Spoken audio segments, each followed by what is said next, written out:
I am Coco. I made this fucking beat. Bobby stole it. Bobby, you can have it. Yo, peace and love, world.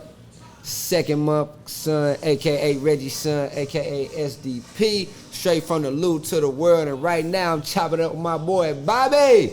Not Boucher. Bobby STL, baby, we in here. Drunken Chicken Diaries. Let's go. What's up, everybody? Welcome back to another edition of Drunken Chicken Diaries. It's a special edition because everyone's special. I got my man Shorty here. I'm changing the name, bro. I'm changing the name of this show. I'm going to call it St. Louis Vibes, fueled by Drunken Chicken Diaries. Fueled by Drunken Chicken. That's a long-ass name, bro. I'm just going to call it STL Vibes. Okay. And then in the description, I might say fueled by Drunken Chicken. Okay, bet. When I tell people to come on my show or ask them to, I say Drunken Chicken Diaries, you're like, damn, we're going to get drunk as shit like every time. But you do have to take a shot with me. Okay. You got to pick a poison, man. You got to take one shot. Oh, well, I don't even got to. I only drink one thing on this table. Me too. I only drink tea. You see. Yeah. That's all me. Yeah. Tequila is tequila and wine and water. Bet. You know? Bro, I go through a case of water a week at least. Yeah, man. I definitely stay high and hydrated. Oh, you already took that out. Okay. Yeah. For sure. It's a tall ass shot. Yeah, I'm gonna just. It is. I'm gonna just do that. Is that cool? Yeah, that's cool. That's cool, man. You don't want to outdrink me? No, I'm saying I want to make sure I'm being fair. You know. All right. Cheers, bro. Cheers, man.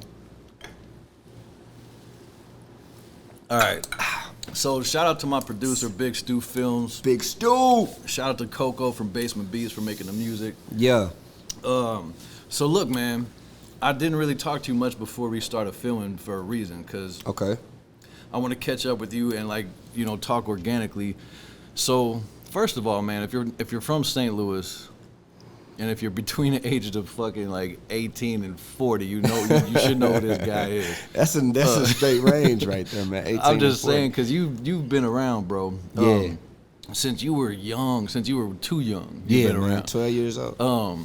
So you go by, I call you Shorty. Is that what people call you? Yeah, for sure. I mean, St. Louis Shorty my real name. You know what I'm saying? Like Shorty is that's gonna be forever. That's stamped. I put a lot behind it. That's just, through even before. Well, I mean, I guess getting on the radio was when it really turned up. But yeah, even a little bit before. So that, I mean, that's just every time you're just Shorty to me. But you change your name on Instagram to I'm ReggieSon. Well, not just on Instagram. Like all the music, like everything that's released now is ReggieSon. Was that a strategy to have things because there's a lot of Shorties in the world?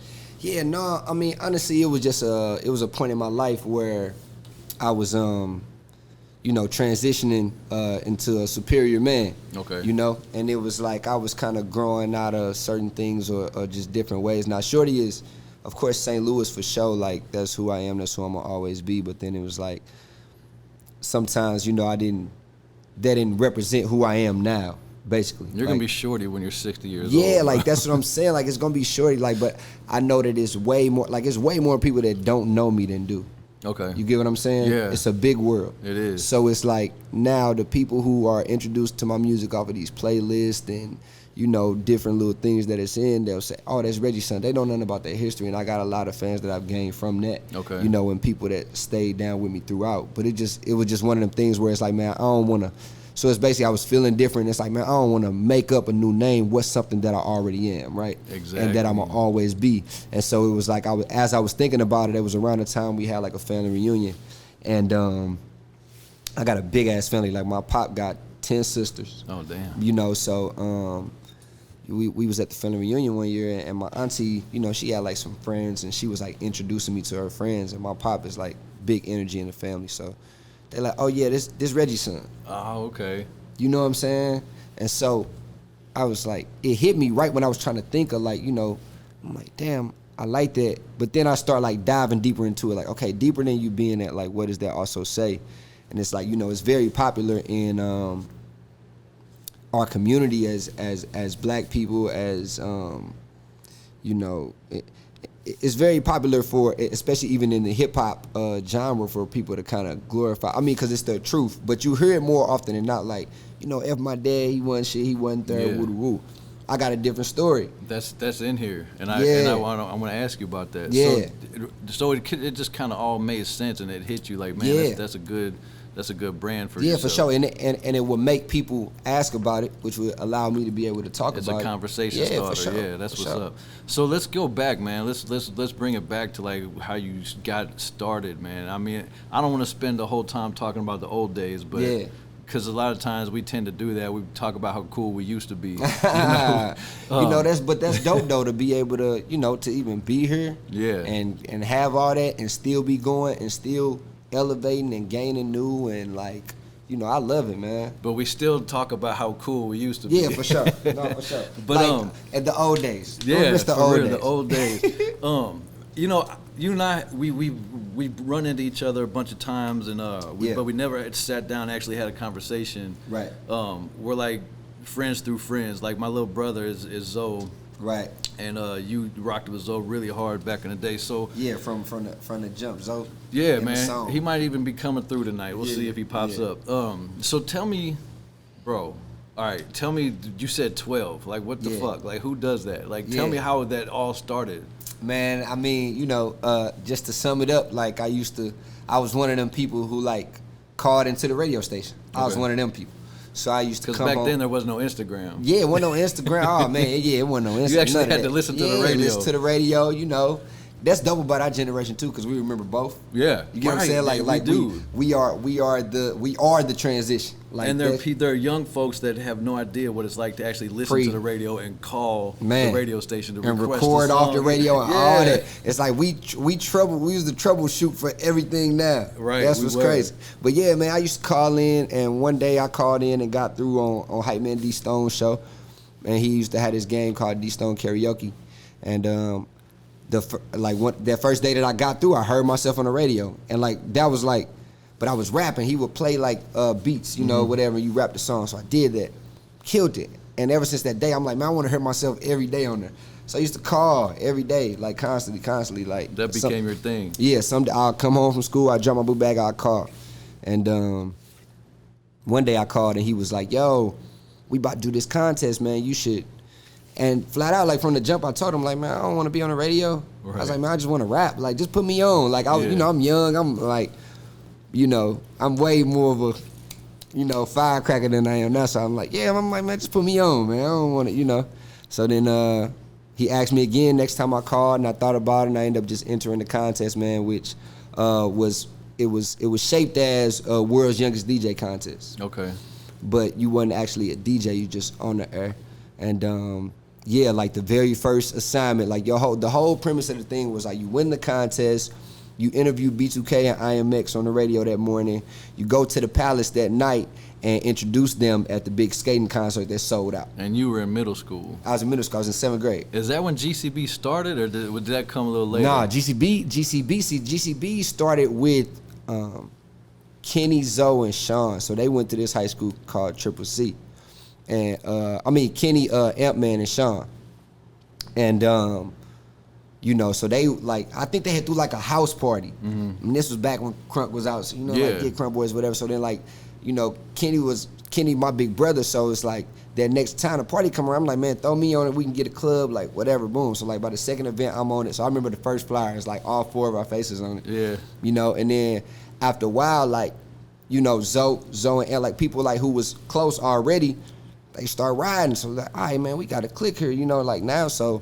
Yeah, so that was probably like freshman year, maybe high school. That's crazy, bro. To have that type of following or just that type of quote unquote celebrity at such a young age in a city that really embraces you. And like y'all came in as these young dudes that through these hype ass parties. Yeah, man. And then all right. I was texting a friend of mine earlier today, and she's like, so who you having on your show tonight? And I texted her a picture of you. Uh-huh. She's like, oh, that's the dude that did Ratchet Asshole. Yeah, for sure. And I'm like, and that's how a lot of people know you. Yeah, for sure. Wow. It's like St. Louis is wild. Nationwide is like BET, something like that, But what's crazy is everybody got a story, and that's what's different about that's why I always stay tapped in with back home, because it's like every time I could be rambling. Like I could come in here and get some wings and somebody be like, man, you hosted my cousin Sweet 16. Or man, you came to this basketball game. Or man, my daughter, or man, my mom, or what, I literally ran through every crevice of this city, man, just like putting on and doing stuff. Cause, you know, for the first 4 years, I got on the air when I was 12. I didn't start getting paid till I was 16. What station were you on? 100.3 The Beat. Yeah. And so Zoe would tell me stories about you guys, him coming up to the studio and you guys being in the booth and having a real good time. Yeah. So, hey man, we got. Yeah. I mean, hey man, you know. So yeah, and so like, when did you record that song, Ratchet? Is it Wow or is it Ratchet Asshole? What's the name of the song? It's Ratchet Asshole Wow. That's the name of the song. All right. Wow. It's actually Wow in parentheses Ratchet Asshole. All right. So the song is called Wow. But how old were you when you recorded that? I was 17. Cause bro, like when that song used to come on, and the energy that just followed was just like the whole club. You could hear the club was. That's one of them how cool we used to be moments. Like that's one of them, you know what I'm saying? But because it was like we was after different things then, and it was we was getting all of it. And Zoe was on the mic, you were on the mic, and like it was. Zoe is actually the one who I envisioned when. Okay, so how it came about is we realized the truth of the matter is we realized that it was girls touching in the same clique, you get what I'm saying? So we like, man, these hoes. So we about to walk in like Onyx or something one night, and Zoe's he's like, man, this how we point out them ratchets. It's like, look.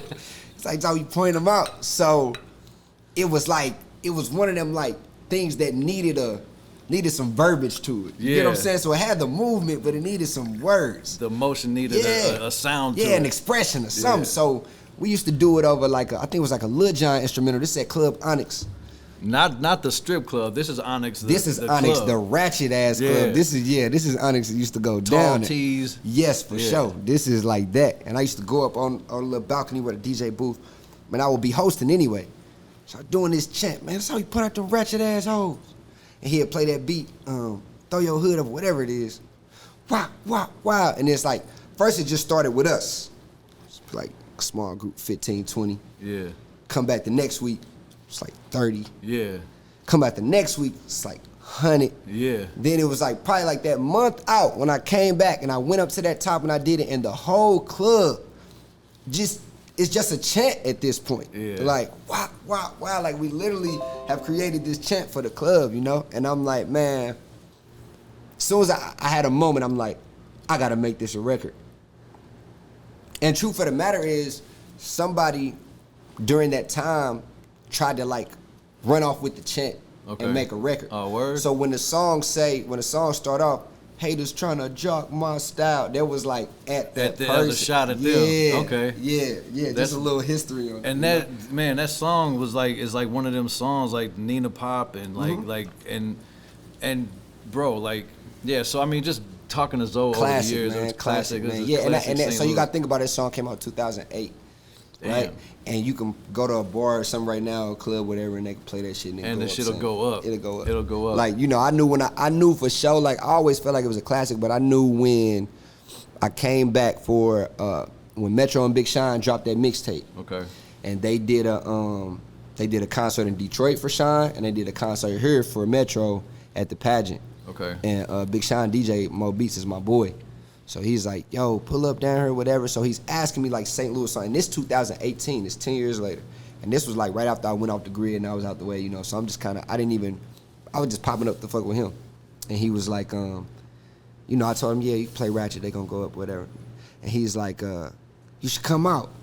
I'm like, nah, man, I'm chilling. He's like, man, listen, come out, whatever. So he DJing right before Big Sean come on and he drops it. And I'm like, so on the stage, I end up coming out. And when I look in the crowd, like I'm not seeing what I would usually see when Wild was playing when I'm in the club and stuff. Like I'm seeing, it's white kids, it's all kids, it's Big Sean. Yeah. So, and it's kids that's probably rewind it 10 years ago, you might not even been walking or some shit. Like, was you know, kids. Man, and they in there going, I'm talking about that Pay You Would've Thought It just came out, bro. Like, it's shaking. 2018, I'm like, oh, shit. It's still, so it's, I mean, it's a stamp in St. Louis, man. You think about St. Louis anthems, that's definitely one of them. Yeah, man, no, that was a time. And you be dancing, bro. Like, you're you're known for, like, your 314 day posts. Yeah, that's one of the things. That's one of the reasons why I gotta stay fit, man, because, you know, it's like, you know, people train for a fight or something. I know every year, come March 14th, like, I gotta have some type of capability, you know, because I used to do that shit way more, but you can dance, man. You got the moves, bro. That Nina pop and all that shit. Like, and that shit gets shared. I think it was like 2 or 3 years ago that you did one outside the car. Yeah. And literally everybody reposted that. Oh yeah, it is. It's like, and from that year, it's like every year I got to do it. Like Jason Tatum reposted the one from this year. Like, it's like King Yella's photo and your dance. Yeah. 314 Day is all it's about. Like that's how you know. Yeah, Shorty's dance and Yella's photos. Like that's the staple of St. Louis. Because I think I went like that one I did outside the car. That was probably like 3 years ago, man. And so I think I went like a year or two without doing one, and everybody would always, because that first year I did it, I pretty much challenged everybody, like and people started doing it. Yeah. God, man, and it felt good because I was in DC at the time. And I was feeling kind of homesick, so that's why I just pulled up to the top of my garage, like, man, I'm finna just do something. You got mad love from that. Yeah, it was like, but I always stayed tapped in, bro. You know that, like, no matter every move I made, like, no matter what, like, I've never been too far from it. Like, so let me tell you or ask you about Detroit. Like, how did that happen? Like, so you were here, you were on the radio, you were doing your thing. You were, I mean, you and GCB went from 10 to 80 members, it's like every year I meet a new GCB member, like Theo. Yeah. Now we did have a lot of people out here false claiming, you know what I'm saying? Yeah. But I mean, who wouldn't? We was going up. Yeah, I mean, you know, and a lot of people was extended family too, man. We'd pull up to the club 30, 40 deep. Yeah. And they already know. They'd just be like, Shorty be the last one, man. You know what I'm saying? That's how I used to say, man. Shorty just be the last one. Well, shout out to the ones that were there at the conception of all that, man. For sure. Like a lot of those guys, Amp and Zoe and JJ. Everybody in the song, man, for sure. Like, and there's a couple other ones that's not mentioned, but everybody who I say on that second verse, man, you know, is always that was a special time in our lives, man. You already know. And no matter what happens, man, like that time, you can't take that away. Hell no, man. So you made the move and you made a scary decision to like just leave the crib and go to Detroit. Yeah, for sure. And you know, I was on the radio here, song going up, and then I got an offer from Detroit, and I was actually like switching stations, and there was a lot going on, and so I actually just went to Detroit, like on like an audition trip, and man, I ended up getting fried out there, bro. Like I went to, you know, I did my on air shift, so I did the on air shift, and it's just like, okay, cool. But that night, my boy Big Greg, these people who, you know, been in the city forever, they work at the station. Yeah, we gonna take you out tonight. What's crazy, this club is another Onyx. And how old were you? I was 19. All right. I was 19, so I don't know, you know, I don't know if this club's still open. I don't know if they're gonna get in trouble for this.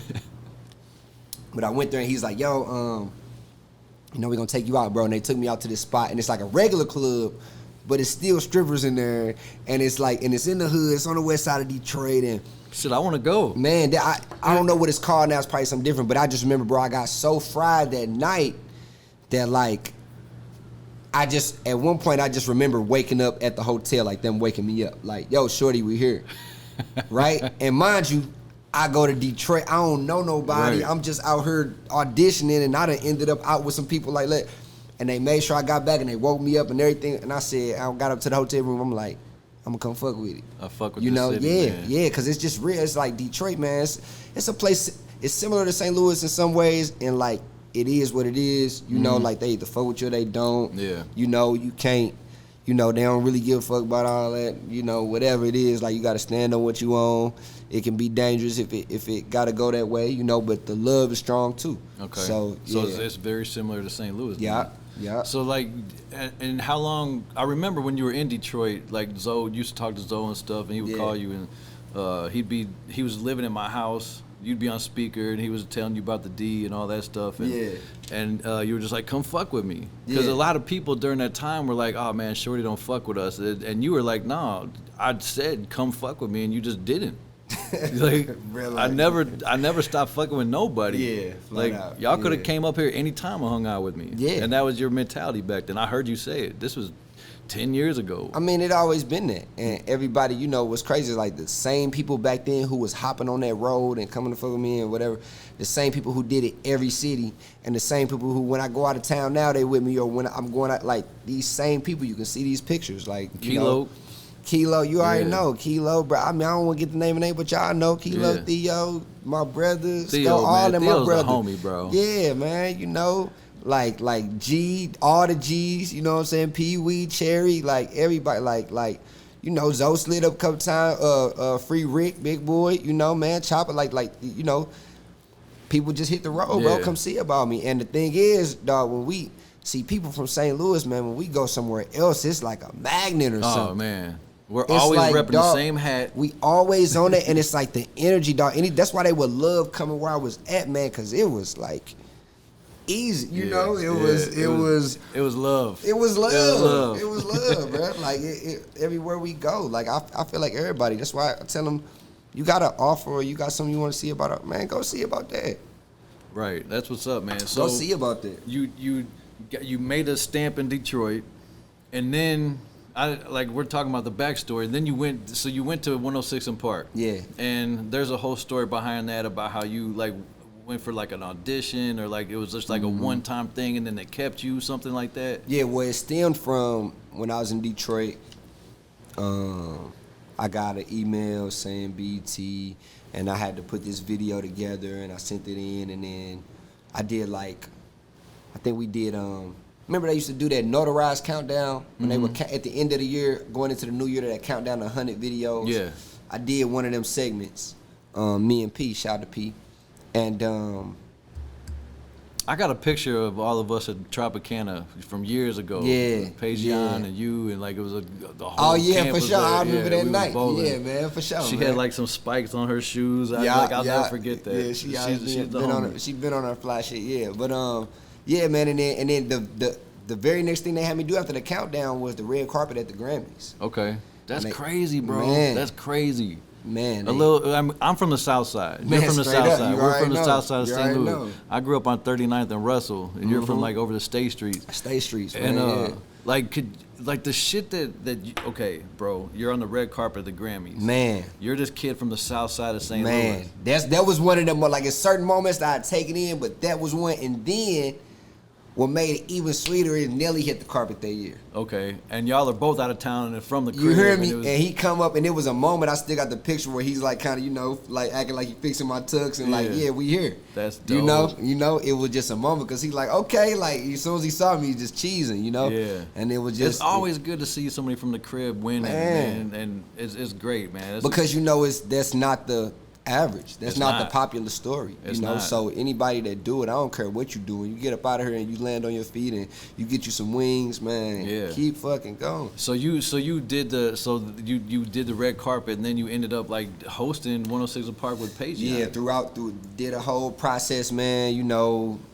You get what I'm saying? A whole lot of shit. Yeah, did a whole lot of shit, and they did the search and all that, and boom, like we go to this meeting and me and P are walking in, then Miss Mikey hit the corner, and we confused, like, what, they gonna have a guy and two girls or whatever, and then we go in there and we meet, and they're like, your fourth host walking in now, and then Bow Wow walking in, we sit down, we talk and all that, and then it's like, yeah. Because we grew up watching Free and AJ, right? And then it was Terrence and Roxy. Yep. And then it was you and P, right after that. It was me and P, like, man, we did like a couple episodes for a while. Truth of the matter is, like, they didn't really want to put me and P on there because they knew we was already together at the time.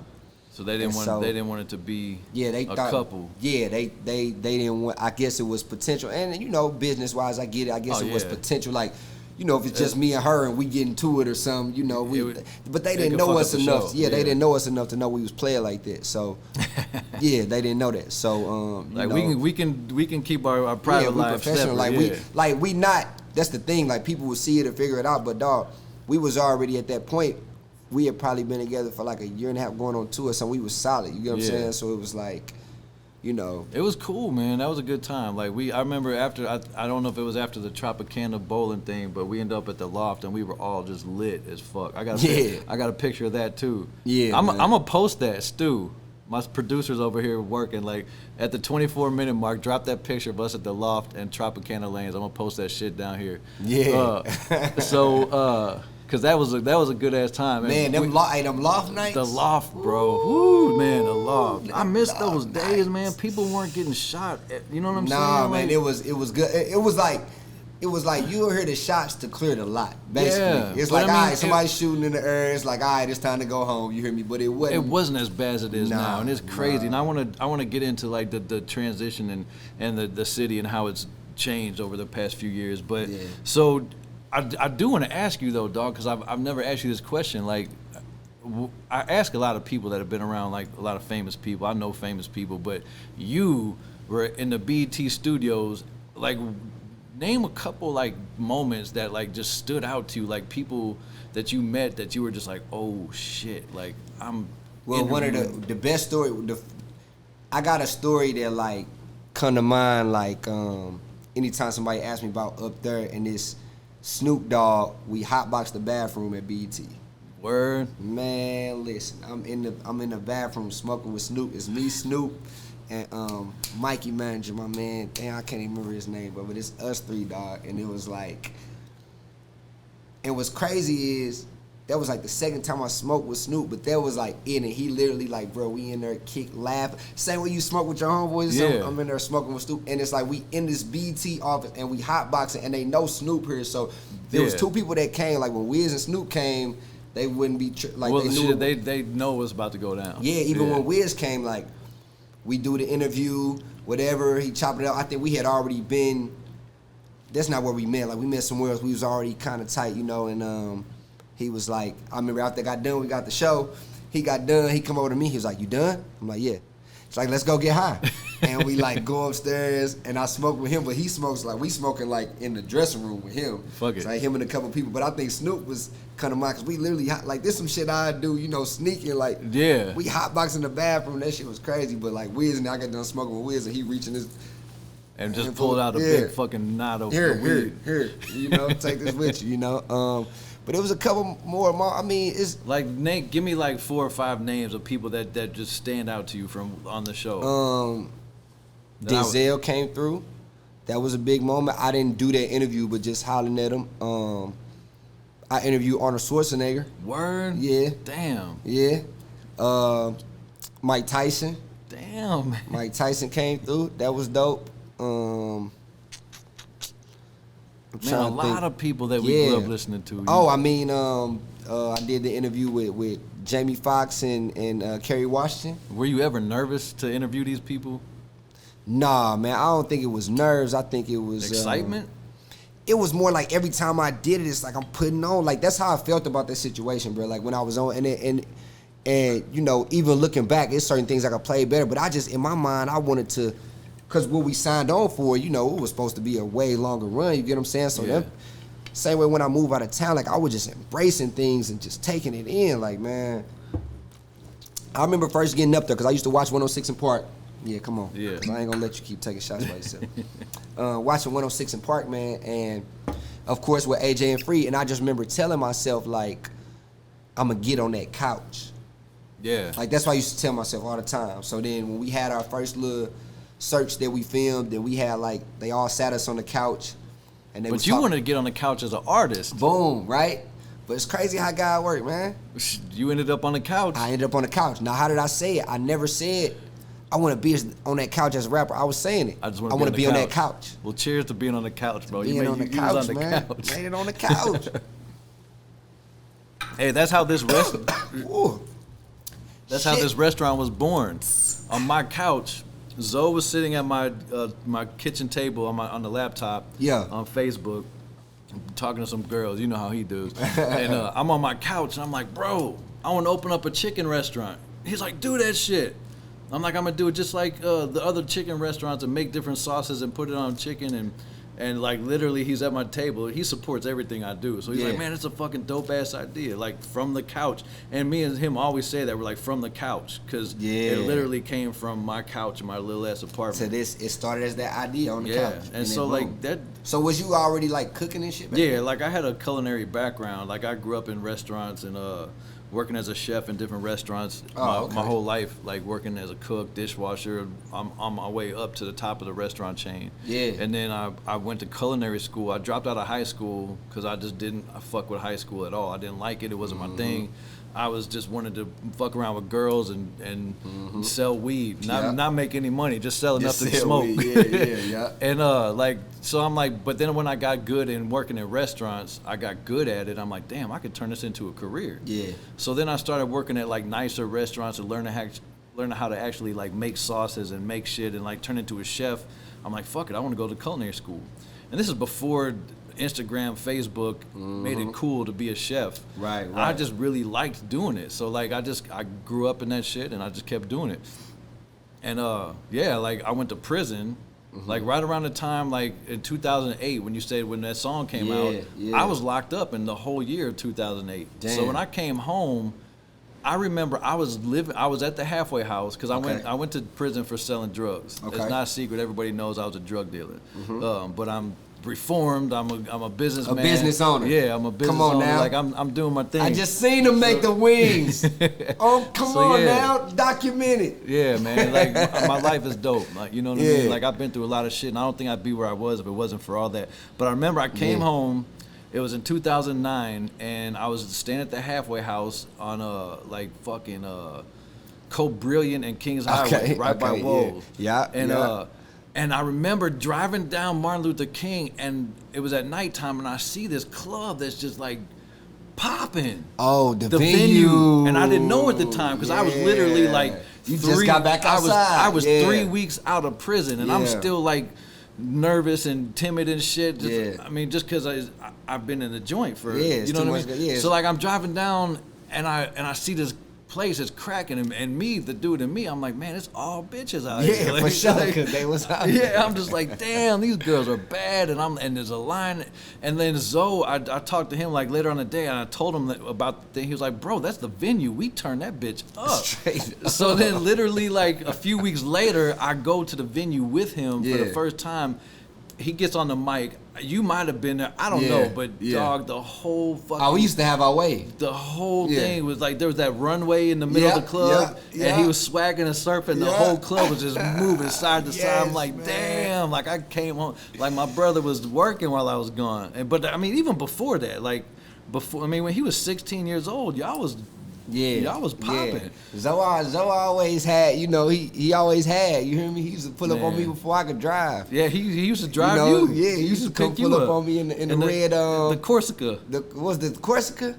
He had a Corsica. Yeah. It might have been a Corsica. I don't know, but he done had hella whips. But yeah, man, but that was those days, man. But yeah, so I don't know. I got hella off track, man. So we were talking about BET, and so you left BET for whatever reason, and what did you do after that? Like, what was your next move? You came back to St. Louis? I ain't leave. They fucked the show up. I ain't leave. Well, for whatever reason, you departed from BET. Yeah, I just, we had to keep it pushing. And then what's crazy is, man, we get to it. So, like, right after my first year, I kind of started like, okay, I'm here, so let me start, playing it. And I started doing this radio show on the weekends in Atlanta. Okay. While I was doing so, I would film during the week, and I would fly down to Atlanta, do this radio show Saturday, Sunday, come back. So I started doing that. So then after we was done in New York, I'm like, well, shit, I'm already got some paper rolling in the A, so slid to the A. Shout out to Steve Hegg. We was on Streets 94.5. I was doing that for a sec. Then I got an offer in Cleveland. And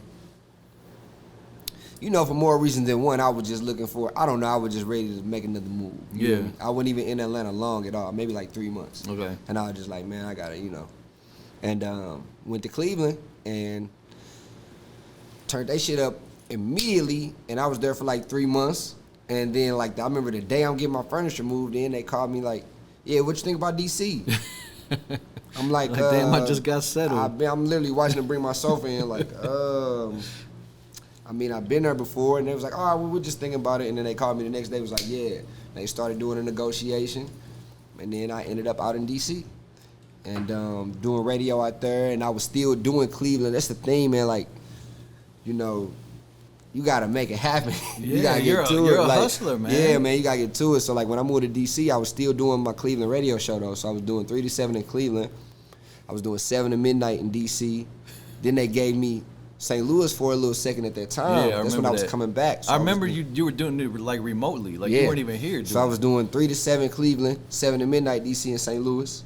And then I had like got a little gig on Fox at the time too. Or Ryan Seacrest did the show. Okay. And I did that show. Yeah, I remember that. Yeah. Yeah, it was, you know, and I had a better business mind by then. So like, that show got cut off too, but I made sure my business was lined up to where I had to get paid out for the amount that they thought it was gonna go. You get what I'm saying? For the amount they said it was gonna go. So, you know, that was a cool little boom. And then everything moving, DC clubs, everything going. I'm booming. And then it's like it just got to a point where I was like, man, none of this shit fulfill me no more. It happens. That shit happens. Bro. Like I'm in the club. I think it was the night because we had a back-to-back night. We had Drake there one night and Future was there the other night. Like, did you meet them?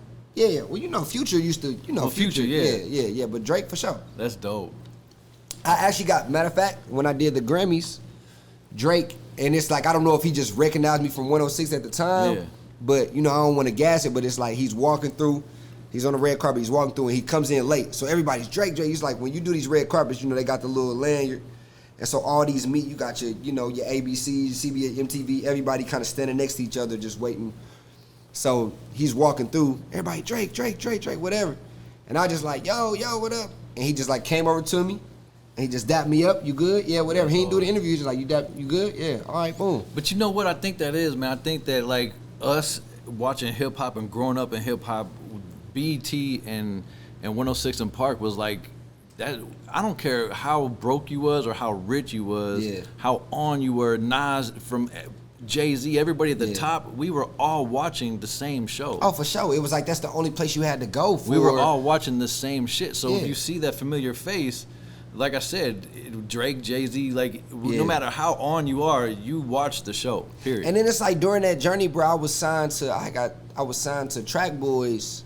So it's like I got multiple veins to my shit through every aspect because it's like I got signed to Track Boys before Ratchet came out and was, you know, Track Boys, that's when Tipsy was going crazy. Okay, shout out to Jaquan. Yeah, and so that's when I first met Jay-Z. I rapped for Jay-Z and Nas before. Word? Yeah. Man, those guys are like my idols. Yeah, like Jay, like it was like a movie. Like I go up to Def Jam. This is when they still giving out deals for real. Yeah. And I go up to Def Jam, and Tarboy got me going up there where I don't even have original records. I got like Jack beats. Okay. And he got me going in these meetings because of his relationships. When I meet with L.A. Reid's son, and he likes it, and he goes in there, tells L.A. Reid, and L.A. Reid tell me come in the office, and he invite the women in the office, and me and my mom and Tarboy up there, and we about to go into the office, and just like out of a movie, like I heard a laugh. You heard Jay-Z. I heard the laugh. And I'm like, nah. You hear me? I'm like, nah. And he hit the corner. Damn. Tall, slim, like hit the corner, like, yeah, like, and he was just, it was like a light. It was an energy. For sure. That's a moment. Yeah, it's a moment. Because, bro, if that would have happened to me, I don't know what I would have done. Because I've been a fan of Jay-Z since '96, since Reasonable Yeah, Doubt. man. He definitely carry an aura, man. That like, and even back then. So this is like, I don't know when did him and Beyonce get together, because I want to say, I don't even know if this pre-Beyonce, but it's still Jay. So it's like, man, it was even before he's done a lot of the monumental things he's done now, but it was still Jay. Yeah. And he hit the corner, and it was like a, you know, I'm looking up damn. like okay, yeah, like, you know, and yeah, he talk to me, talk to my mom, okay, boom, man. It was just like, yeah, for sure. That's dope, man. Yeah. That's really, man, that's a big deal. Like, I'm just sitting here thinking about like how I would have reacted in that moment. Yeah, man. I would have tried to keep my cool, but at the same time, I'm in the room with Jay-Z. It's like Barack Obama. And at this time, bro, I'm maybe 14, 15. You know what I'm saying? Damn. So, like, right, you're still in high school age. Yeah, you know, so wait a minute. So you're traveling, like you're doing all this stuff. Like, how did you maintain high school? Well, see, and I still went to public high school throughout the whole time. Like, you went to Gateway, right? I went to Gateway, yeah. At one point, they like linked me up with like a tutor when I was traveling a lot. So it was like basically my tutor would give me my work I would do the work, send it back to her, she'd get it to my teachers. Like, but it was still through the school I was going. It was still through Gateway. But yeah, man. I mean, that's my first time going to New York and going to Cali, and it's crazy because like my life has happened in segments. But like even that, that's my first. That's when I really built relationship with certain artists like Trey Songz. Before radio, before all that, me and Trey Songz had a song together. A word? Yeah, like when I was signing Tar Boys. So me and Trey Songz, me and Mano and BG was on a song together. I didn't even know that. Yeah, man. BG came in the studio, man. Slump, man. This is the first time, and my parents would still go with me, and I wasn't smoking, drinking, none of that. Right. So I'm just a young teenager, and imagine you a parent, and here come BG just slump, walking in there like, man, nodding off, rolling up and shit, and then he go lay a verse on my song, like. That's crazy. Yeah, man. So, you up here in New York, and this is at the hype. This was when I think Mano was damn near beefing or something. I don't know. It was just a lot of energy going on. But it's been a lot, man. You've been through a lot and seen a lot, man. So let's talk about your music, man. I heard the song that you did, The Glide. Slide. The Glide. And you know what I got? Oh, from the that? Glide. You talking about the Glide? Yeah. I got a Murphy Lee vibe kinda out of that, and I mean I say Murph name in there too. Do you? Mm-hmm. All right, because I mean when I remember that song, from the home of Murphy Lee and Sweetie Pies. Yeah. And like Murph, when it comes to lyricism, Murph is like one of my favorites. I mean, he's a good friend of mine. Murph is just really good, with lyrics. And I remember the video, like you're walking through the park with a girl. It's nighttime. Like that was just like that sticks out to me in your music career. But you've done a lot of music, and like now you're doing live bands. Yeah, the live band experience. Like when let me see. The first time I saw the live band, bro, that ball that you threw. Get black ball. That ball was ghetto as fuck, but it was fun. But we was outside. Everybody was looking good. Hey, we had a real good time. But what's crazy is like when you do an event for the first time, you kind of don't know what it's gonna be like. You're like, all right, man, I hope people fuck with me. Right. Like I hope it's gonna do good. And it was cold as fuck that night. It was cold. It was cold. Black Friday. But we all got dressed up. Everybody was looking fly, and the open bar. I'll never forget this, and I'm about to talk shit about you. Okay. For a second. The open bar, like I had your Tito's there. You did. I was cool. I was cool. I had that Tito's. Hey, I was good. But listen, y'all. When he promoted open bar, I drink one thing and I'm straight with that. Yeah. But literally, it was gallons of Tito's and Crown Apple. Yep. You had Tito's, you had Crown Apple, you had wine, you had. And that was it. It was basically it had like we called it like the sunrise and the sunset. So the sunrise cocktail had the Tito's, and the sunset had the Crown. I was cool. Get your wine. I was good though. So like you had. See, the thing is, bro, like you gotta know your people and you gotta know your art. Like I know that, like people gonna come, because by the time I did the ball, I had already did a few live experiences. So I'm like, man, I know my people gonna come rock with me. It's like, man, let me just provide a time that we can do something and I can give a portion of the money to a good cause. And, rest in peace to Q. It was able to be BPLR, and it was just like, and I remember, even before that time, hearing women, I want to get dressed up, St. Louis don't got a lot of shit like that at all, especially for Nelly for our got crowd. The ball, but that's a level. He stopped doing it though. Yeah, he did. I think I was at the last one that he did, and T-Pain at Four performed. Seasons. Yeah, that was probably like 4 years ago now, bro. Maybe longer than that. Yeah, but that shit, man, that was a fun fucking night. So that's what I want to see. The thing is, when we did the ball, I probably came up with it like a month before, bro. Okay. Like I was just like, man, I want to do some Black Friday. I want us to dress up, boom, boom. So it's like now it's at a point where it's like, okay, I wanted to get to that level. Yeah. I wanted to get it to black and white ball level. So it's like now, so we doing it this year. So it'll be elevated a little bit. The last one that didn't happen because of COVID and everything. Of COVID, I know I was gonna go to that one, but that didn't happen. But yeah, that ball that you threw, everybody that was there had a good time. Great time, bro. Listen, and I don't dance. Yep. I'm a thug. Like I do not dance. But what happened? I'm dancing, bro. Like I got video. Like Zoe was like, and people are sending me videos of me dancing. Like Bobby, you was dancing. I was like, proof. They showed me. I was like, man, I'm in there having a energy, blast. Bro. Like it's energy. Like it's one of them things, man. I remember when I first started doing them shows, I talked to D Stone, who put me on the air, still one of my mentors, and he was like, we were just talking about something else, and he's like, man, one thing people never forget is an experience. Never forget that one. And I was like, yo, like, I don't want to do shows no more. Everything I want to do, I want to make it an experience. Right. You know what I'm saying? So whatever it is, like the timing, it was just right, bro. And people was ready for it. And we had a blast. Everybody had a good time. Everybody looked good. You know, I'm always trying to check out what Kilo's wearing all the time. Sauce guy. The sauce guy. That boy stays fresh all the time. Man. Like, you can't tell him nothing. FDU, I got it on me right now, man. Yeah. You know, I got the FDU on me. How did the live band idea come about with you? Because, I mean, you've always been rapping and stuff, like, yeah. And you wanted to, like, kind of like... Well, it was like, it same way, you know, how I transitioned into ReggieSon. My music started to elevate as far as my lyrical content, as far as what I talked about, because my music always been true. Like when I did Wow Wow Wow, it's ratchet assholes everywhere. At that time, you hear me? Yeah. When I did Ratchet Part 2, I'm tired of these ratchet assholes, I want a lady. There was a little growth. You get what I'm saying? Like cool and all that. So by this time, you know, I'm a grown ass man who know a lot more about life and more direct on what I want and what I don't want. So it's like, man, my lyrical content is grown. So it's like, matter of fact, I went to a club. This is when I was staying in Cali. And I went to, I think it was like Supper Club or something, and they had live music, and it was just affecting me in such a way that I'm like, man, everything I kind of experienced out of town, sometimes it hit my mind like, man, how can we do this home, or how can we, you know? You know, the first time that I experienced a rap group or a hip-hop group with a live band was The Roots. Mm-hmm. And I went to a Roots concert, and I seen Black Thought and Gangstar was there. Rest in peace of Gangstar.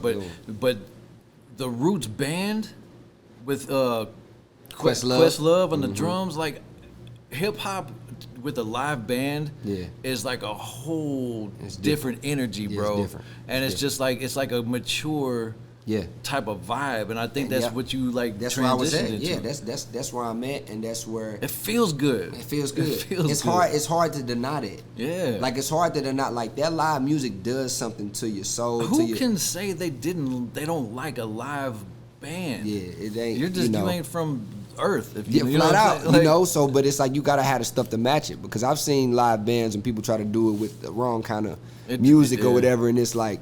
It just didn't. Yeah, it didn't go. You know, so it started matching what I was doing, and you know, I did like the first couple ones. I did like a little sample ones, just like on some RSVP shit. Actually, I only did one RSVP, and it had like 200 like pull up, and I was like, okay. Then I started putting a ticket price on it, 10, 15, 20, whatever, and all of them started selling out. So I'm like, yo, like this is a like people want this. Yeah. Like, you know, like this is. There's a void in our generation where it's like we too old for certain shit, but we too young to be old. To be old heads. And you get what I'm saying? Yeah. So once I realized that every time I see a problem, I see a solution. So I was like, yo, like when that band hit me, I'm like, yeah, we could step out and do some shit like this for sure. Cause like in St. Louis, man, it's like if you want to go out, you're going out to like hardcore club. Oh yeah, and it's just for sure. like clubbing. Sure. It's like you either settling for your little bar or whatever like that, or you just not going. Yeah, it's you like know what I'm saying? There's really not a lot of in between spots for like people that want to go have a good time. It's like you either go out and you're going hard, and you're gonna end up on the east side hard. But I think that you created and you're still creating an avenue for people to like go have a good time that don't have to be turned the fuck all the way up. Man, all the time you could just feel good, you know. And my ratios be crazy. I've been. You did one at the Wheelhouse. I remember. Oh no, at Tin Roof. Tin Roof, yeah. Crazy. I mean, ratio. And it was in the daytime, and it was hard. Like I met a girl there. Yeah, it was a good time. I met a couple girls. You welcome. Actually. Yeah. You welcome, man, Thanks, because, bro. Yeah, you know, I mean, you know, they come out. They come out, man. They definitely come out. And May 30th. I'm saying this right now. May 30th, City Foundry. Okay. First year. I'm telling you, I'm not stopping. STL Fest. Oh, we doing the festival. Yeah. Yes. At City Foundry, outside stage, we're gonna have the outside, the inside, the actual streetway. We got vendors, everything. That's hard. Man, May 30th, we just locked it in. We got a meeting, but May 30th is locked in. City Foundry, STL Fest. I'm headlining. Another artist is headlining who we talked about it, but I'm not gonna say it till we confirm. But yes. That's dope. Yes, sir. Well, shit, I'll definitely be there, man. Yeah, it's going up. One thing I want to touch on with you, man, is your connection or your passion to uplift fellow black folks. Yeah. And like I mean, even today, like you were hiking with like 20 black people and black people who hike. Yeah, and I saw that. I'm like, I wonder if I could go. Like, no, you could definitely go, man. You could definitely. Like, but it's just like, do you see black people hiking? No, exactly. I mean, so that's just a couple people that I be around, like we'll go, but it's not a thing. It's not really a thing. But yeah, so you could go. You know, they probably, you know, they might embrace me. For sure. Matter of fact, it's been some on a couple of the ones I've been on. It's been a couple white boys. People? Yeah, for sure. But I mean, my boy True Blood came to one. What I really fuck with you about, man, is like there's ratchet ass hoes. There's been ratchet hoes since we were kids. There's still ratchet hoes now. Yeah. But I love the way that you embrace a black woman, and I love that you're really true to yourself and true to how you grew up, and you want to see black people win. That's I mean, everything. The ReggieSon, the music, the live band. Like, my parents older, man. My daddy used to pull up bumping Earth, Wind, and Fire. Like, I'll still listen to that. Oh man, bro, my playlist right, man. Listen here, like that's all it is. So it's like, it's just more about being more true to me. So it's like, that's what I come from. You get what I'm saying? Like I said, my daddy got 10 sisters. I got hella aunties. My mama, aunties on her side, sisters, women that I just came up with that I, you know what I'm saying, to the death for them. Like, I got so many examples around me. So, you know, and it's like, I realized I start listening to a lot of my music and what I'm got the urge to record, and it's like, man, this is who I'm talking to. Mm-hmm. You know what I'm saying? So, especially if it's, you know, a stigma, or I see them say, you know, we don't get enough, whatever. Okay, bet. You know. And I think a lot of the young people, like and it's a social media world. We gravitate towards all the wrong shit because people we so it's influenced, but without even trying to be. Yeah, I mean, but you look at like Instagram and like what the world shows you now. It tells you to be. I saw a post from what's the dude's Nicki Minaj's ex? Safari. He posted something the other day, a couple days ago, that was like, y'all are chasing the wrong shit, and I wish more people would speak out about that, because what social media has done to our culture, to the young people, the people that are growing up, it makes you feel like if you don't have your body done, you ain't gonna get looked at. If you're not driving this, people ain't gonna mess with you. If you don't own your own company, you ain't shit. Yeah. Working a 9 to 5 is not cool. Like, it's really, it's changing, man, and I don't know how to feel about it. Maybe I sound old when I talk about it, but nah, bro, that's just, you got your eyes open. I mean, it is what it is. Now, the way I envision it is, because I always like to look through an optimistic lens, but also a realistic lens. That's definitely facts, but I also see other stuff, it just doesn't get as much attention. So I feel like everything is expanding like a circle. So I feel like the negative shit is getting worse, but it's also some crazy, amazingly, you know, positive shit that's going on. And so I see it too, but it's just like, can we find a middle ground? And who? I mean, it's steady expanding. So the more you're gonna see some of the worst, some of the most horrific shit you ever seen, and then you're gonna see some amazing. But it's just like, you know, I always look at it like, shit, you gotta be the change. So it's just the difference between you sharing that positive thing over that negative thing. But it's just like, dog, I see it all the times when I go to these schools, and you know, I talk to these kids a lot, and you will see elementary school. Hype, whatever. Everybody's themselves. They're going crazy. They're doing flips or whatever. Middle school, still, you know, whatever. But by the time they get to high school, that's when people is telling you what to do and what not to do. The pressure. Oh, that's some bullshit. Oh, you got them on your feet. Oh, whatever. Oh, whatever. Boom. And so you start feeling like, okay, I can't do that. That ain't cool. Let me, you know, right around high school. You get what I'm saying? And so now, it's getting younger and younger because the internet is accessible. Man. So everybody is pretty much telling you, and then that shit goes deep because they tap into your habits and say, oh, I know you want to see this or whatever. And, you know, that's why depression at an all-time high, like suicide at an all-time high, like it's ridiculous. Did you watch that Netflix? Man, the Instagram joint? Yes. What's it called? Social Dilemma. Man, listen. Bro, that changed that. You know what I'm saying? Like if anybody's watching this, I encourage everybody to watch that shit, bro. Because it's like I've made people watch that with me, and like when I tell people like about Instagram and popularity and all this stuff, and people, you know what the funniest thing is when you talk to a girl and you'll be like thinking to yourself, or you say it out loud, why are you posting all these thirst traps, or why are you posting all these selfies and all this shit, and their first thing is gonna say, I'm not posting it for attention, I'm doing this for me. This is for me. Then why don't you get a fucking photo album and put it on your coffee table if it's for you? Nah, they want validation. They wanted validation. Yeah, I mean, you know, it's just sometimes it's women, you know, at the end of the day, what's crazy, I saw something the other day, which I also think is true, is like every woman who make that kind of post ain't necessarily easy. True. But but they like the attention. Of course, though. What woman don't? Yeah.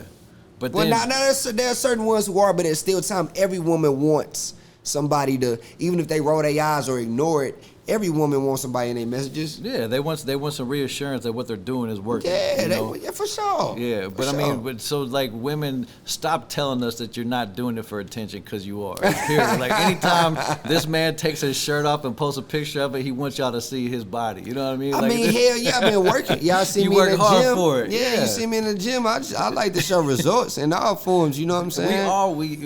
We're in a world right now where everything is accessible, and we want to show it. We want people to engage, and that's just kind of the world that we live in. Yeah, I mean, sometimes, you know, it might not be attention. Like a woman could be proud of whatever it is, you know, whether she bought it or worked for it, whatever. It's like she proud of it, and she do want that. But like I said, like just because she wants your comments and all that shit, she might not want to fuck with you. Like, but people are trying. Of course, people gonna always try, but there's never gonna be a day. And I'd be careful how I say this, because I think that there should be. I respect it. But there's never going to be a day where a woman can walk outside, especially a black woman, wearing a certain type of thing, and a man not say nothing. Now, do I think it's right? Not necessarily, but it's not going to happen. Yeah. It's not going to happen. Like it is what it is. Like, I mean, a woman's gonna get hollered at when she's wearing sweats, pumping gas. Flat out. I mean, it's a man's nature. Yeah, we're fucked up individuals sometimes. Now, that ain't necessarily my style, but it's not gonna happen. Like, it ain't gonna be that day, you know, where it doesn't happen. Where it doesn't happen, it's not gonna happen. I mean, there's upsides and downsides of social media, man, and it's just it's a world that we're growing up in, and we're evolving constantly. You know, you and I, people. Even older, my dad just got an iPhone like 3 years ago, and it changed his life. Now my dad's reposting shit on Instagram. Oh man, my Facebook. Mom and dad, oh my God. And these are the people that would like never have technology. Then once they got it, it's like now they get it. It tripped me out, dog. I saw my mom over there just scrolling the other day, and I was like it pissed me off. I don't know why, dog, because it's what everybody do, but it's like. Damn, y'all done got my mom too. You know, like, damn, shit, y'all done got mom. But like that documentary, The Social Dilemma, it tells you like that they're targeting you. Dog, when he tried to put his phone in the jar and leave it there, and he was having anxiety, and they was like, "Oh, we gotta throw him something." And they threw up his ex-girlfriend. Oh, like we gotta find something to get his engagement back. And once they got him, boom, he was just a puppet. Oh my God, hey, that was that man. That documentary. That's how a lot of us are, bro. That's how we all are, man. When I meet a girl, I'm single. When I meet a girl and she's not like, I'm just saying, like, as of right now, I'm single. But like when I meet a girl that says that she or not on social media, or like she has like 200 followers. Don't you hear the heavily sing? I'm just like, like I'm so like, that's great. Like I don't want a popular diamond in the rough. Yes. When a girl's not popping on social media. Yeah, man. Because we be around so many people that take another one out that cannot put their fucking phones down. Bro, they're either scrolling through TikTok, Instagram, Facebook, Snapchat, something. You name it. It's like, damn, am I not entertaining enough for you to where you just, like have to scroll through your phone? It's like I don't mind it, but it's like an over excessive. I definitely don't want the over. You know, just like I don't be seeing how, man, you see how many of these guys in the industry be just, it seems like they pick from a bowl of girls, like certain names, and everybody just go after the same one. Like, I can't do that. No. I can't, like, I don't like tempered goods. No, I like. And I understand everybody got a history, and I'm not saying that, cool, but it's like, if it's known that you're with somebody, too many other people, like, I say this a lot, bro. I say this a lot, and I don't want to spend too much time and dig into it too deep, but guys like us, we don't necessarily, and no shade. This is not any shade. Come on, don't get offended by this. This ain't shade. Let us talk. But everybody that's out here getting their bodies done, come on. It's not. I think that you're doing it. I mean, obviously, there's insecurities. We all have them. We all have insecurities. We do. But I don't necessarily want to go to Walmart with a girl that's like shaped abnormally or like done all this crazy shit. I think you're doing it for the hype, for the gram, for this. And I think it's like really shaping the young culture to make you feel like this is like you got to look like Kim Kardashian, or like if your body's not perfect, you want to go spend bands to go get it fixed. That's the new purse. The BBL is the new purse. But I don't like that. They don't even want purses no more. They want the BBL. I don't like either one of them. I want to. Yeah. I would, and they gotta have Instagram fame, and they need this attention. And certain ones. I know a lot of ones who like don't want it, but you know, every woman want to have her body swear, whatever. Cool. It's like that's the new thing. But I just feel like, yo, like, I know it's hard to say, but like, go get it in, like, go get it, or you know what I'm saying, like. I don't feel like God made no mistakes. Like, ain't nothing wrong with you. Like, everything, every shape, every type of person out here in the world, somebody gonna feel it. I appreciate a natural woman, man. Women come with flaws, and I love them. I don't want a sculpted. I don't want a plastic girlfriend. Hell no, because I'm not. Because I'm flawed. Yeah, we all are. You know what I'm saying? So why would I want something? I don't want nothing that's just. You know, not like flat out. I know everybody got history, cool, but it's just like certain things. But like to me, that's one. It's like because you chasing a certain attention, and that's just not. And my whole thing is like, baby, you just rushing to be one in the crowd. That's how I look at it. And it's a big crowd now. You rushing to be running the crowd. Everybody's trying to mold themselves to be one type and all that shit. And it's like, yo, like. You see what's getting done to them. I don't know. You know what? Give me the nurse, the dental assistant that is paying her bills and going to the gym a couple days a week, eating right, living a good life, hiking every now and then. And not nagging me. Yeah. And not nagging me. I mean, those people, I mean, dude, I'm really like strict about the type of woman that I'm interested in. Like if you pull up in a Mercedes and get out with the Louis Vuitton bag, I know this is fucked up, but I'm instantly turned off. I'm instantly turned off. Who are you trying to impress? What's wrong with me? What she? I don't know. That's just me. Now listen, dog. Like she can't want. Don't you like nice things? I have a Mustang and a Jeep. Yeah, but that's what I'm saying. You like that's what you like. Yeah, that's what I like. Certain women like Mercedes and Louis. It's nothing wrong with that. Now I'm not gonna write you off just because you got Mercedes and Louis. Let me ask you this: how many pairs of designer sneakers do you think you might have? Well, that's not my thing. I probably got 3. Got 3. Okay. Are they comfortable? They're not my favorite shoes. Okay. They're not my favorite shoes. So we buy these designer shoes because and this is the bottom line. I don't care what you say. We buy these designer shoes so other people can see us in them. And it might go with the outfit or something. Yeah. But when I tell you that. But that's why I said it's not my thing. I can't. It's not your thing. Yeah, I'm gonna have Keyloke on the show. Yeah, flat out, you holler at him because I'm gonna tell you, I love what make me spend my money on or whatever. Local, black owned. You get what I'm saying? I can put on. I can look different. That's what I like. That's what I like. My jewelry I got on, everything this local, I like that. I want to talk about that jewelry, but a lot of things that people do, bro, and a lot of the girls, a lot of the guys. I mean, bro, I walk into the strip club now. Let's say I go to Onyx or I go to Deja Vu, and I see these dudes wearing all this expensive shit, and I'm really thinking in my head like, you are literally here to impress other dudes because they know how much you spent on that. And the girls. But let's be real though. Let's be real. And some of y'all be looking like shit. Yeah. Some of y'all look terrible. Just because you spend that much money on something doesn't mean you are fashionable. Yeah, bro. And you gotta have a certain sauce with it. You gotta have a certain swag. Some of y'all looking like a mannequin. Is not always fashionable. And what's crazy is, bro, if we been all the way 1,000, even the flashiest guy or most money or whatever you make, he still can get her took. He still can get it. Let me tell you a story about that. Yeah, bro. It can there was a day party at the Four Seasons 6, 7, 8 years ago, some shit. And this was when my restaurant first opened. I was broke. I was still grinding to get my name out there. Yeah. Zoe was living on my couch. Yeah. He was working at Herbert Hoover.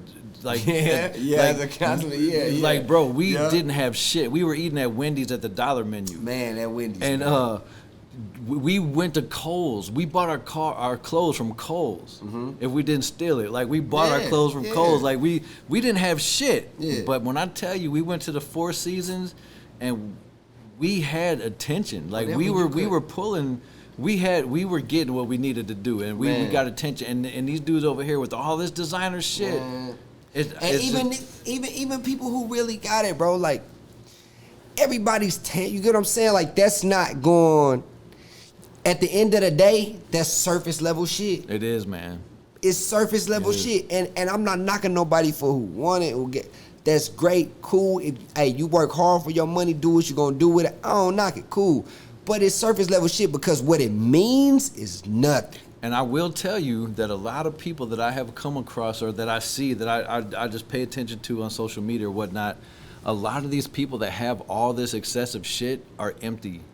They're for sure. They're trying to fill a void. They're trying to fill a void, and it's just not there. These are empty people. They're always on the gram.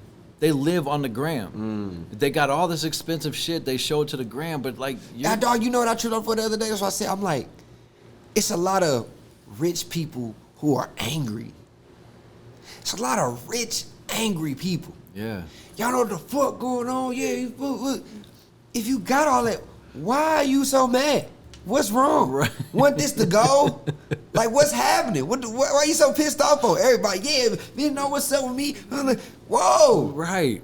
Like, that's a whole lot of negative energy. Ain't that the goal? Yeah, like, what's wrong? Enjoy the fruits of your labor. Come on, chill out. Like, you don't gotta, like, that's what I'm saying. Everybody living for everybody else. Like, dog, the moment, one of the greatest pivotal points in my life is when I stopped giving a fuck, bro. Tell me about that. Tell me about, like, what's the happiest part of your life, the epiphany, like the mental part. Not like where you've been or what you've done, but like, why are you happy? Like, what turns in your life and going to LA, like when you were off the grid for a while and you like hiked and like had this peace of mind, like what are you happy about? Well, I mean, first things first, bro, my foundation is solid. Like, my parents raised me a certain way, and it was like, when I get out into the world, I got other certain influences, but it's like everything comes full circle. So when I come back to my faith in God and Jesus and you know, knowing that I'm good and I'm always gonna be good in every situation. I'm gonna always have everything I need, and I can make it with. Even at that time, like when I moved out of DC, moved to Cali, man, I sold a lot of stuff. I called my cousins, man, hey, y'all just come raid my closet, man. You know, and I saw that I could operate off of way less than I thought we can, and still be. And then I found real peace. And it's like, man, for any man, especially superior man, if you ain't ever. Man, you get a taste of that, you're going to be chasing that forever if you ever lose it, you know? Because it was like, you know, man, waking up, it was the most different time of my life ever. I moved to Cali, and I'm like, waking up every day, I'm running, I'm going to the beach, I'm smoking, working out, reading the Bible, listening to stuff, working on music. That was it. Like, even got off social media for like 3-4 months. You know what I'm saying? And it was like, yo, like, I bet that was like such a refreshing time in your life. Oh my God, bro! To be off of social media, and to just be and just to tune into yourself. Just exist, dog, and you see. We a lot of times like this. Most of the time. Most of the time, but it's like, dog, you missing a lot of shit. We wake up and do this. We this.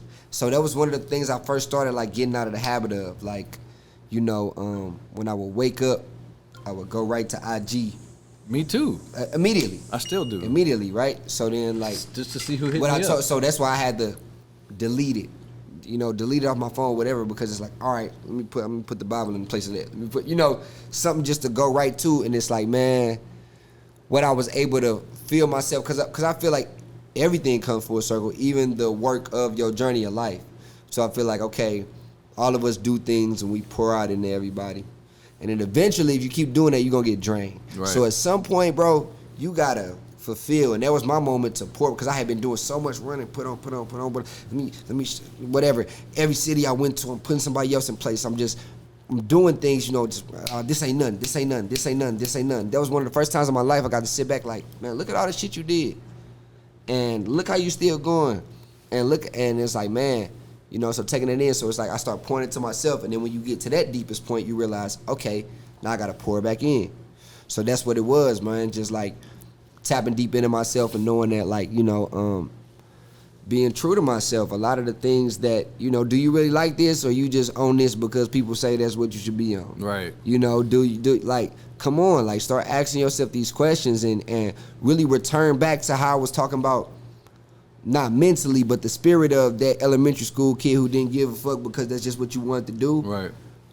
Circle back to that and do what you want to do. And it's like a lot of times, you know, being from St. Louis, you got your head on a swivel. You got it like how you move, man. You know. So when I'm in Cali and I'm out there swinging on the things I'm doing, I'm knowing, like, ain't nobody out here tripping off me. Yeah. Like, dog, just imagine how people would be if, like, you know, there was no judgment or that. Like, imagine just being yourself fully without restrictions or boundaries and pressure or imagine it, dog. I always say that sometimes, like, imagine if you could see people through their physical and see who they are, and see, like, what would your spirit look like if it was your physical? Yeah, and a lot of people are empty, bro. A lot of people that grow up behind this technology, like I mean, here I go back to myself and my personal life, but I've gone on dates like with girls that I've had these amazing text conversations with, like just vibing, like we're texting, I'm happy, like we're sending all these texts, and then we actually hang out, and it's like the most awkward, dull interaction I've ever had, man. And I'm just like, where's this person that was behind their phone? Should I pull my phone out right now and text you? Cause I need that. I need that energy. Yeah, but that's the thing. So that's one of the reasons why, like, my parents are still married for 30, because they didn't have to deal with that. Like, if, like, the song I did, Find Me, the very first song I released as ReggieSon was Find Me. And it was really addressing that. That's the one, my mom and dad been married like 30 plus and shit. I be like, how can us, or how can we? Because I know back then they ain't have no IG, no privacy, and it was probably harder to go through his beeper when he's sleeping. And they probably learned each other through actual conversation and not just texting. And I ain't tripping off whatever time you read my message. And I ain't beefing off who post you or about who wrote you. Privacy way too social. Y'all niggas way too nosy. Love is exhausting. Freedom is awesome. Feel like you had me, then when you lost me. Young, difficult nigga. I'm still trying to figure me out. I keep me a combination, keep it safe, but nothing for better than home plate. Still, I gotta have me my own place. I need my own space. Fuck these hoes that what my bros say, could never be lonely. Should we get with the times? I'm trying to find that what we want unrealistic. You do it for likes, I do it for love. I think we just doing it different. You know what I'm saying? Like, really talking about... You just broke it all everything down in one verse. Straight up. Even the second go in. Oh, you got a time limit on when you want to make it official? Well, why is you pressing the issue? Oh, you for the pressure because your sister just got engaged and then the numbers all on the page and y'all kind of like the same age. So now they looking at you like, what's up with you? Like, when you gonna bring home a man, baby? When you gonna give me some grandbabies? Next thing you know, she pissed. That's how annoyed she get. Calling me with it and I'll be like, shit, whenever the Lord see fit. We just can be forcing it, cause next thing you know, we somewhere where we don't belong or some noisy shit. It's crazy how you can get popping off of who your girlfriend or boyfriend is.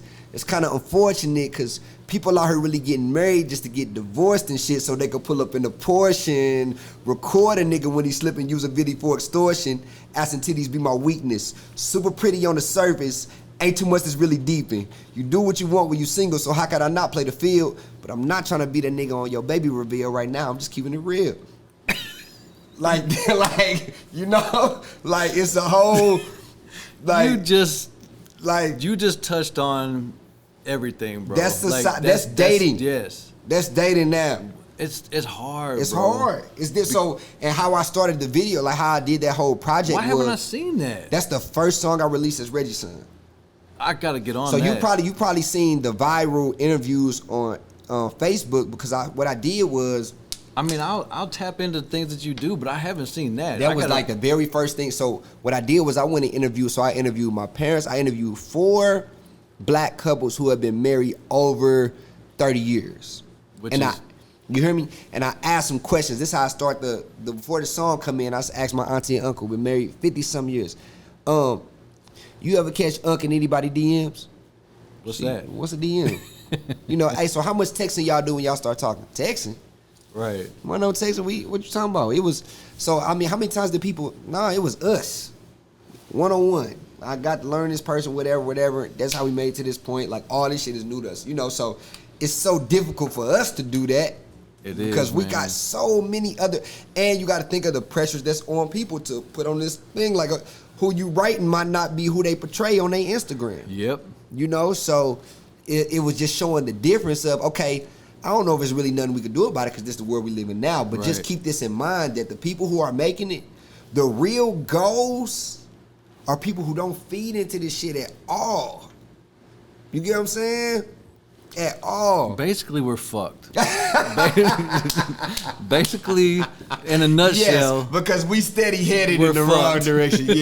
Yeah, bro. And we're gonna get more fucked. I mean, that's just what is gonna happen. Yeah, my pops say, man, he say, man, listen, I hate to be dating right now. It's hard, bro. Man, it's hard being in the world that we live in now. It's really difficult to find a true connection because of everything that you just said in that song. Like, it's crazy. And everything is so surface, so superficial. There's not a lot of depth. And when you meet somebody with depth, it's like they pull back, and I don't know, man. Talk about it, Bob. They pull back. Like, when you find somebody with depth, it's almost like they don't want to portray that they actually are a deep person, or they're an old soul, or they care about. Because they scared. They high schooler. What's up with that, man? Like, because somebody gonna say that ain't cool, that ain't it. You don't look like this. You don't look like that. And you know, everybody. See, the thing is, everybody wants that. Like, nobody wants to look on their phone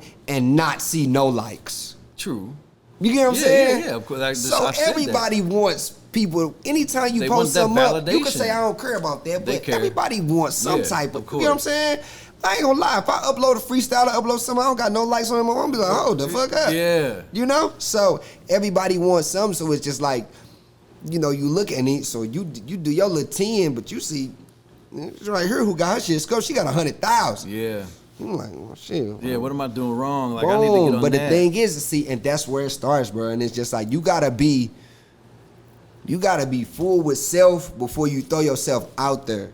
Because you throw yourself out there, you're gonna get tore down. Yeah. You gotta be solid. You gotta know, like, okay, even if I do get 10 likes, man, I know I'm up because I've seen it. I've seen, you know, one of the most relevant stories that come to mind is like Ray Sherman. Like, I seen when Sway Lee and them was 5,000 followers and just pulling up to the station and just to now. Yeah. I've seen it. Like, I've seen them have less followers than me than pass me. That's crazy. In an instant. Yeah. You get what I'm saying? So it's like, people are fickle, bro. Like, you gotta, the best thing to do is to do you, because you try to match what people are gravitating towards, you're gonna be chasing something your whole life. It's a confliction, bro, within ourselves. Like, we feel like we gotta maintain a certain level of engagement with the social media world, the social pressure of the world, but we still want to stay true to ourselves.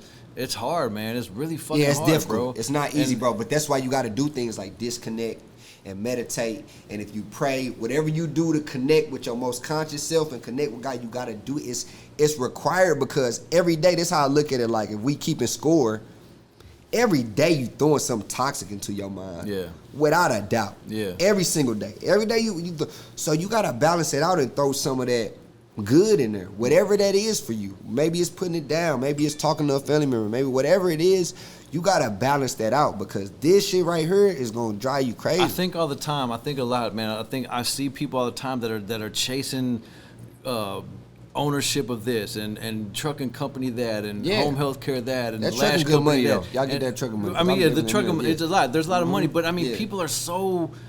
Bro, their whole mindset is they wake up, I'm getting that bag, I'm chasing that bag, I'm chasing that bag, I'm chasing that bag. Slow down sometimes and take a walk.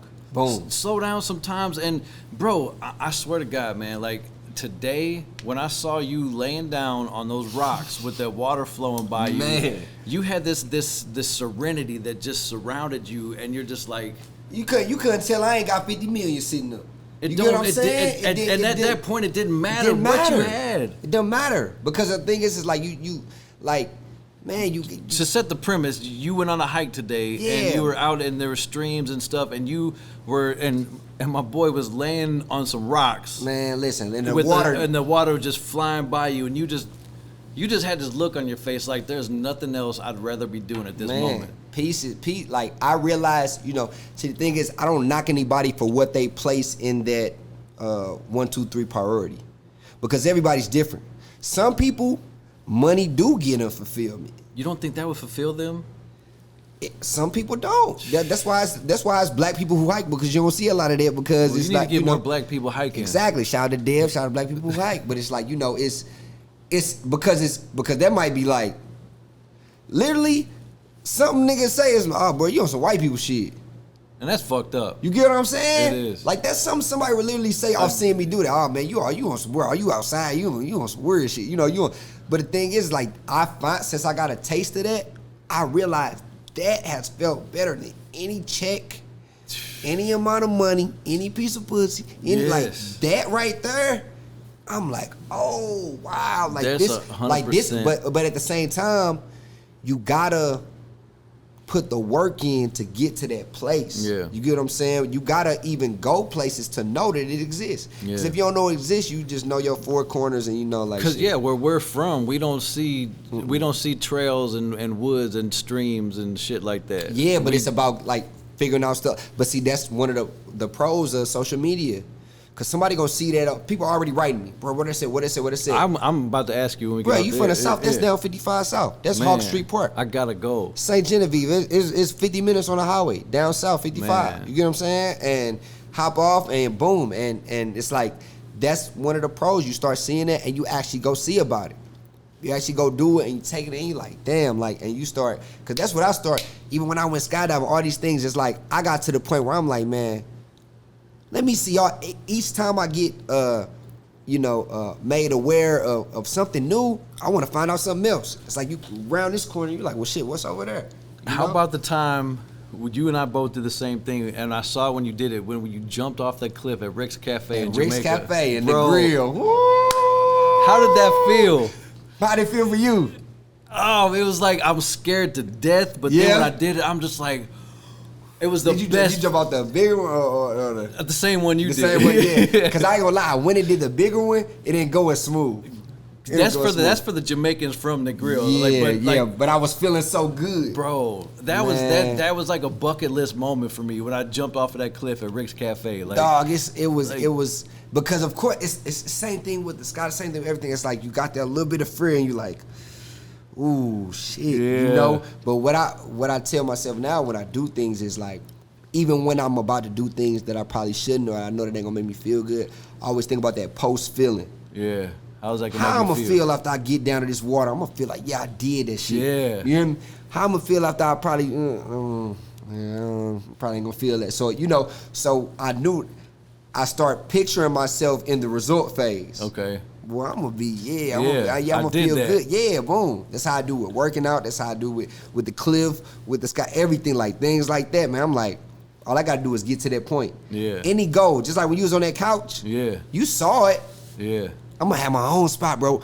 All I gotta do is get to that. Yeah. That's it. I mean, but that's what life is about. It's about those type of moments. It's about taking that jump. Yep. It's about taking that jump and saying, you know what, fuck it, just do it. You gotta do it, bro. Because nobody that's successful that I know got there without risk. Oh, you got to, bro. How's you gonna find out? And the thing is, you could tell me. You could say, hey, bro, look, you gonna go down here and boom, and they ain't gonna tell you this or whatever. My experience not gonna be the same. No.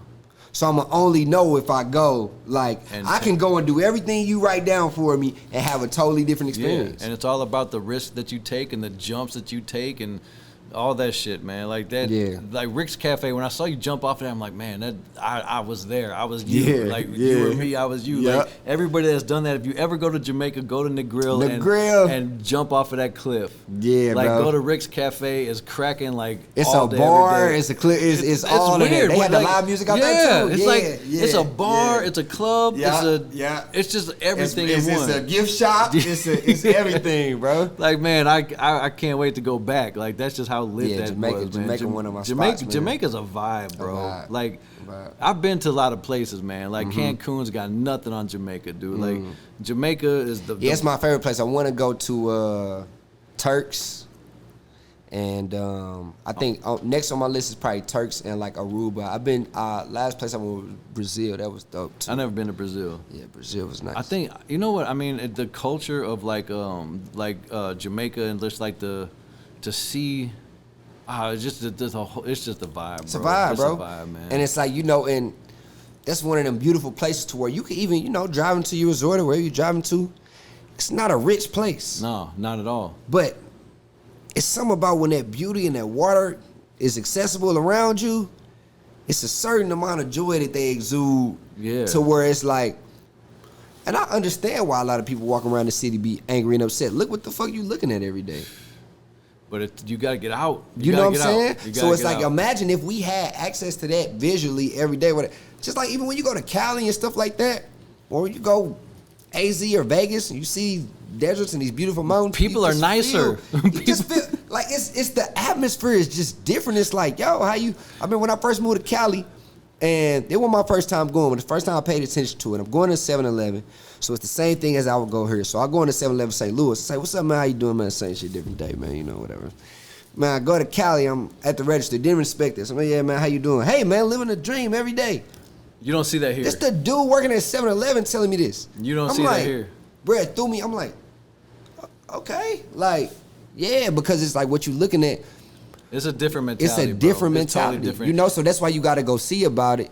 You got to because you got to get out of this shell. I mean, I love saying, and one of the things that I really love about you, man. There's a lot of things that really inspire me about you and the things that you do. Your positivity. I've never seen you angry. Yeah. I mean, I'm sure you get angry. Yeah, but but you exude this positivity all the time, and it's just a dope ass vibe that I get from you, and I appreciate your energy all the time. But you always have stayed true to the St. Louis swag, the way that we talk, like your accent. Even when you were on 106, even when you're out of town, you would say her. Like you it never changed. Yeah, I mean, because it ain't forced, I'm really from there. I remember I was doing like a Macy's read or something for BET. And I was like, can you say here? I'm like, no. And of course I can say here. Of course I can do that. But my whole thing was like, in my mind, I'm like, that's a representation of where I come from. Like, I'm not like, nah. Because I want everybody from there who watching this, whether they in, to be proud. Man, to know like, oh, damn. That's possible. Yeah. You get what I'm saying? Like, we don't go places, whatever, because now we getting more access to it. But it's like, we didn't think, oh, damn. Sometimes you go, you go out of town and niggas say, damn, bro, yeah, man, I want to come out there or whatever, bro. You just get you a ticket, it's as simple as that. Putting your bread up, I don't care if you stack $5 a day, bro. Eventually, you're going to have a budget to go here and do this. That's it. To go here and do flat this. So, Zoe's in the building. So, my brother's here. We're just about to wrap up, man. Yeah, man. But yeah, real quick, man. I would like before we get out of here, like I want to ask you about your jewelry because we talked about the Saint. We talked about a lot of shit. Yeah, we could go get the new Nicki out now too. The Nicki song, dude. Like it's popping, it's going all over the place. Yeah, they just start playing it on the radio. They just it's a good. I think right now, nothing to cut you off, but right now I think like you with the Nicki and Fresco Kane with the Coke bottle. Mm-hmm. Shout out to my man Fresco Kane. I love you, bro. Like that's my homie. Fresco, those two songs, man, like in the Lou, are really like catching this really great wave of attention. And Fresco is somebody else, man, who I always said, me and my dogs always debate or whatever. We say, man, man, what, how they doing the verses, man. What we do the verses, I say, man, niggas always be like, man, Fresco the only one who like over the years because he's been consistent and he always drops the same way. I mean, flat out, you know what I'm saying? So Fresco, somebody, man, who been, cause he truly somebody who of the craft. And he's actually a nice, genuine dude, man. Genuine dude, man. He's always got good vibes, man. Yeah. Like shout out to Fresco. Shout out to Fresco, man. Eastside was happening. I mean, there's a lot of talent in St. Louis. Tef Poe, there's a lot of guys in Shout out to Tef, man. We just did the he pushed it to next Saturday. I don't know when it's gonna air, but we did the went and bought hella diapers for. I saw that. Yeah. Y'all were like buying hella diapers. Yeah. I love what you do, man. I love the give back, the community stuff, how you feel about the crib. You've always been passionate about it. and you know the advancement of black folks and like doing better and stuff like that. Like you inspire me, even though I'm a white boy. Like it can happen. It's like, possible. Like the you inspiring too. Let's just say the urban community. Like, yeah, that's it. You know, you're really tied in, and especially Southside Superstars. Man, come on, we got another one in the building. Straight hey, so up, come here, dog. You hear me? Come here. I want you to talk about this jewelry real quick because I want one of those. Yeah. This come back here. We gotta get you in the frame. This man. made by another Southside Superstar. What's the word, man? What's up, bro? Shout out to Zoe. Shout out to but they can hear you. Say what's up. Hey, hi. Hey, hi. It's a Supernova Rocket on Instagram.